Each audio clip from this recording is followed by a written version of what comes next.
What do you do when you're playing in the Candidates tournament, one of the highest level tournaments in the world, and your seconds fail to put an obvious looking move into your opening files, leaving you to figure the move out yourself in a very sharp position against Yakovir Sindarov on move 13?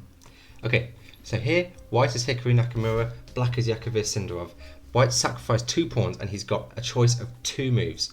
One of them wins and one of them loses. One move is h4, gaining time on the queen, trying to start kingside attack. The other is knight e4, centralising the knight and again gaining time on the queen. Hikaru spent 67 minutes on this move and got it wrong.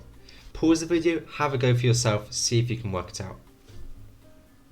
So first I'll show you what Hikaru decided to do, which is the wrong move. He played h4. Now the trouble with this is the plan of h5, h6 is too slow, and in the meantime black will consolidate his position as he's already castled.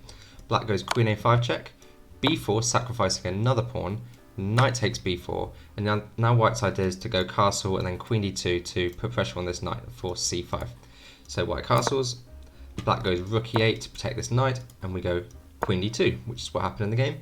Black goes c5, the only move to defend this knight as this knight is pinned against the queen, and white went for rook a1. The trouble here is black has actually had time to consolidate. He played knight f5 with an exchange of knights, and now that this knight will be gone from the board, even if white goes king h1, rook g1 and queen g5, black will always be able to defend as this strong wall of pawns will not be broken down.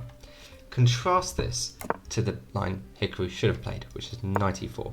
Now the knight has ideas of coming into the f6 square, which will prove important later on in the game, as we'll see. So again, queen a5 check, b4, knight takes b4, and now castles.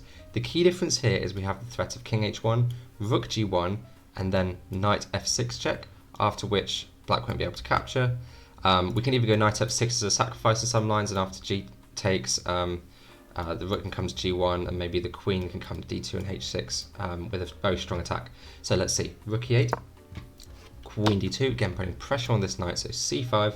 This kind of blocks the queen out of the game. The only way back is via this very slow route of d8 and then moving the knight and bringing the queen to the king side. So we go bishop takes c7, rook takes c7, and now rook a1.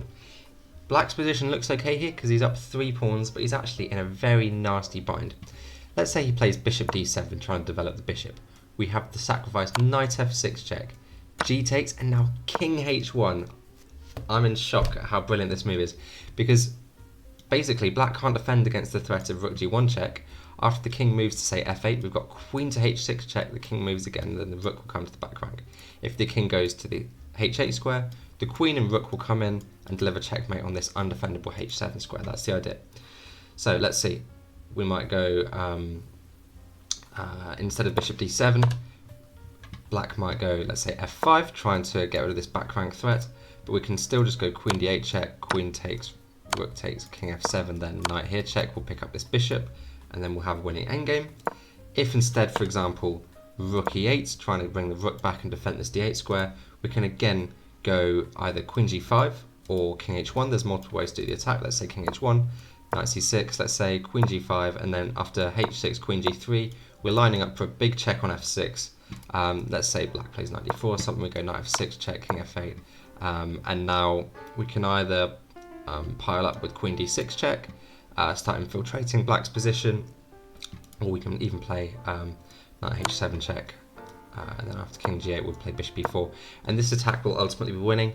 Black's not in a position to defend because he'll have to spend 3 moves bringing his queen back.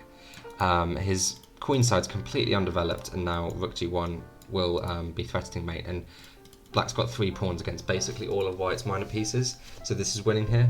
Hikaru couldn't quite manage to see it. My heart goes out for him, but it's a very tough position, and you need a computer to understand this here. Apparently, Hikaru's seconds had not put the move castles into the opening files that Hikaru had memorized. They'd considered some other moves like knight f5, but they hadn't put this rather obvious looking move in there, so he was forced to think by himself on move 13. Now you might think, boo-hoo, a grandmaster has to think for themselves on move 13. Surely they're capable of doing that. But he played this line in the understanding that Stockfish would help him through it, because obviously you don't sacrifice 2 pawns for this very wild compensation, which requires very precise execution, unless you know what you're doing. So So anyway, we'll go through the whole game and show you how this came about and the kind of position it led to. So Hikaru opens with d4, Syndrov replies d5, c4, e6, knight c3, c6, the semi-slab defense. Now Hikaru plays a sideline that actually scores very well in practice and opens the game up. So really good if you want a tricky game playing for a win. e4. D takes c4, knight takes c4, and now bishop b4 check. This leads to a tricky line where white sacrifices the d pawn. So white plays bishop d2. The idea is that black will waste time with the queen, have to move it 3 times, in which time white can gain a lead in development. So queen takes d4, bishop takes b4, and queen takes c4 check. So we've traded the bishop on b4 for the knight on e4. We go bishop e2, developing again. Now the idea is if black plays bishop takes g2, we've got bishop f3, the bishop defends the rook defends the knight, and the knight defends the bishop. Very nice when you see something like that. So the queen would drop back to g6, and then after knight e2, we'd probably drop our bishop back to c3. We'd double up on the d file, potentially even castle queenside, and have an amazing attack with this massive lead in development. So black didn't do this. He went knight a6, a nice move that plans to bring the knight into the game via c5 b4 and gains time on our bishop. So we go bishop to d6. Now we're threatening c5 to consolidate this bishop when it will prevent black from castling kingside. Queen takes g2 now, bishop f3 as we said, queen g5. So white has sacrificed 2 pawns, so he really needs to attack or he will literally just lose the endgame. Black has made 1, 2, 3, 4 moves with the queen, and he's probably going to make more. So we go knight e2, the only move to develop. The idea is that we want to clear the queen off g5 via knight g3 and e4, or even h4, which Hikaru played as I said, and then castle, go king h1. The king's actually very safe despite the open g file because white's the one attacking on the king side. Knight e7, knight g3, and now castles. Now white really has to know what he's doing because black's already castled, white's down 2 pawns. The path that leads to a kingside attack for white is very narrow. Now here white went h4 as I've said, we don't need to go over that again. It's immediately -1. Queen a5 check, b4, I mean let's say white plays king f1, which is actually slightly better according to the engine. Black can just continue with rook d8 when this bishop is caught in a nasty pin. White's best to just go bishop takes e7, but then he'll just send up down material.